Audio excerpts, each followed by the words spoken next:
Would you like to vote for the Labour Party? Well, the chances are that you probably said absolutely no. And if that's the case, I'm really not surprised.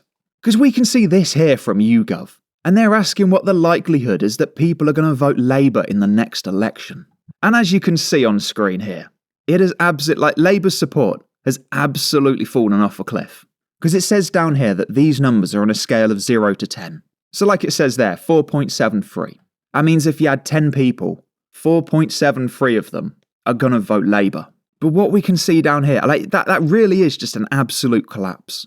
And I'm really not surprised it's happened. Like all the stuff that we've seen Keir Starmer doing, as well as Ed Miliband and the rest of the Labour gang. You got to admit, we all knew it was going to be bad, but I really don't think anyone thought it was going to be this bad. But if we look there where it says 3.65, to find numbers that bad, we got to go all the way back to 2019. You've got to go back half a decade just to find a point in time where people dislike Labour just as much as they do now. And I guess what that means on the other end of the spectrum is that in this short period of time here, just these handful of months, they've basically undone 5 years of progress. And that's 5 years of progress of being the opposition party as well. A role which is an awful lot easier than being in charge. So they've sat there as the opposition party, basically just talking S for the entire 5 years. And over that time, they built up, you probably could call it a fairly decent reputation. They did win the election. But here we are now, and they've just undone half a decade's worth of progress. And like I said, we all knew it was going to be bad. I don't think there was anyone out there saying that Labour's going to be either good or neutral. Everyone knew it was going to be downhill. I just don't think that we thought it was going to be this bad. And to be fair, have a look at this. I was just clicking around here to see what the difference is between Labour voters and ordinary people. I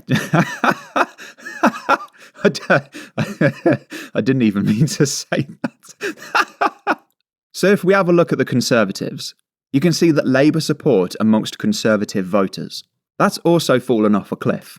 But if we look at how likely Labour voters are to vote for Labour, well, same again. They've lost an awful lot of support in a really short period of time. You can see on a previous number that reached 6.81. And to go back that far, you've got to go to 2020. They really are just losing support left, right and centre.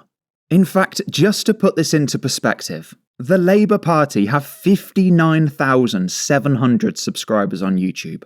But if you take myself, for example, just a one-man band, a clown with sole custody of 2 kids, as well as a job that takes up most of my day. And in a couple of months' time, I should be overtaking the Labour Party when it comes to subscribers. I gotta tell you, when it comes to support for the Labour Party, very soon there's going to be more support for you and me. So if you want to help me hit that pretty decent milestone of having more subscribers than the ruling party, then there's only one thing to do.